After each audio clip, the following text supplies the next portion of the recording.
Guys, welcome to part 9 of the series of videos I've been making on orals preparation for mariners who are intending to appear for second mate's examination. The links to the previous 8 parts are in the description section below, so please make sure you watch all these videos because in these videos I take a set of different questions every time and I just discuss it. If you know the answers, that's fantastic, but if you don't, then it's a good idea for you to listen to these videos or watch these videos. And if you want to add something extra to the answer, please feel free to put it in the comment section. The whole idea is that mariners should benefit from the knowledge of each other. All right, so let's get started. Today's first question is what if the surveyor asks you that if your vessel is fitted with a 5-ton safe working load derrick, could you actually load a 4.5 ton of weight? So if the SWL or the safe working load of your derrick is 5 tons, could you load a 4.5 ton weight? Now, of course, the obvious answer that comes to your mind is yes, the load could be lifted. But the load could be lifted, but not on a single whip of a cargo runner. Alright, so you can't put the entire 4.5 tons load on a single cargo runner, on a single wire, a single whip of a cargo runner. The normal practice would dictate that the derrick is fitted with a 24 millimeter FSWR cargo runner. So that's the wire rope we are talking about. So a 24 millimeter wire rope cargo runner and the SWL or the safe working load of the wire would be exceeded. Alright. In order to lift this weight, the derrick would need to be doubled up. Alright, that's the term that we use. We call it double up. So providing sort of a gun tackle where there are two parts of a wire in the purchase. So the entire load is not on a single wire rope. It's on two parts of a wire in the same purchase. So you double up the derricks in such a way that the load gets distributed. So when the load gets distributed, this would effectively place half of the load on each part of the wire. So if it's 4.5 tons, we'll have 2.25 tons on each part of the wire, which is under the safe working load. Alright, so although I know that the obvious answer that comes to your mind is if it's 5 tons, why not pick up a 4.5 tons? And yes, you could pick up a 4.5 tons weight, but the load would be too much to bear for that wire. Although there might not be any issues, but what happens is then the wire starts to buckle under that kind of load. Over a period of time, you may stress the wire beyond repair. So what happens here is, if possible, try to double up the derricks in such a way that there are two parts of the wire in the same cargo runner and they take up the load, they distribute the load. And that is the basic seamanship that we observe on ships. Whenever we have a heavy load that we want to take up or we want to put on the ship or we want to bear the weight of, we always try to distribute the weight so that the entire weight doesn't come on any one component of any lifting gear or a derrick or a crane or a tank top or a hatch cover. The next question is, what kind of alarms would you expect to find on an inert gas system? Now, of course, if you have been sailing on tankers, oil tankers, chemical tankers, for you, this answer would come very naturally. But if you have been sailing on cargo ships or offshore vessels or passenger ships, you may not have seen an inert gas system. Now, the basic answer here would be that all inert gas systems must carry the following alarms. First alarm would be a low water rate or a pressure in the scrubber alarm. So a low water pressure in the scrubber, or a high water level rate inside the scrubber, high gas temperature alarm, failure of the inert gas blower alarms, high oxygen alarms, power supply failure on automatic control alarms, low water level in the deck water seal alarms, low gas pressure and high gas pressure alarms.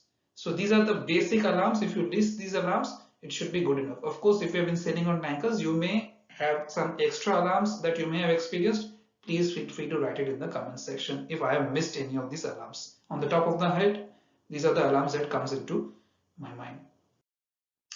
Then what precautions would you take when opening up a single pull chain McGregor steel hatch cover? So when we say a single pull, there the panels of a hatch cover are linked with a chain. You pull the hatch cover and you can pull it as a set of panels. And the hatch cover is pulled and stored, or rather stored, not stored, stored on the ship itself. and it is not discharged or it is not offloaded from the ship onto the jetty.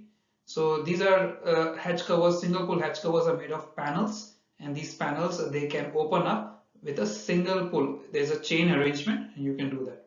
So these kind of covers or single pull types are opened by rigging a bull wire to the leading hatch section, rigging a check wire to oppose the direction of the pull, ensuring that all cleating side dogs are released. So we also call it hatch cleats. So make sure the hatch cleats are released, they are open. Releasing any hatch top wedges and completing any work on the hatch top. Turning down the eccentric wheels by use of the jacks. Checking that the stowage bay and the trackways are clear. Taking the weight on the bull wire. Manning the check wire.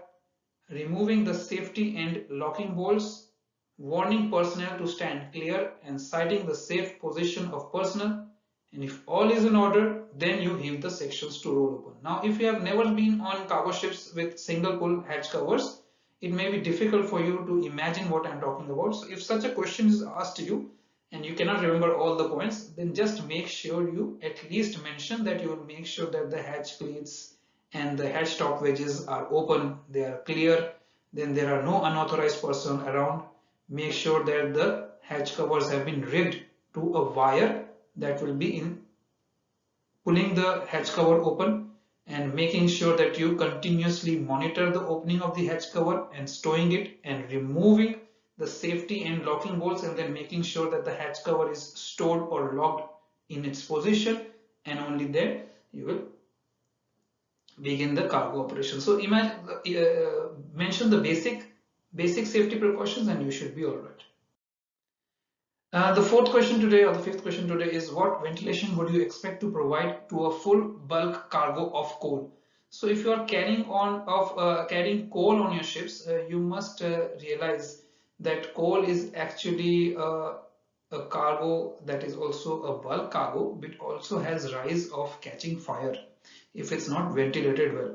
So because coal gives off gas which rises through the cargo to the top surface, and therefore there's a special ventilation called surface ventilation that is carried out in order to clear those gases. Otherwise those gases can be quite flammable.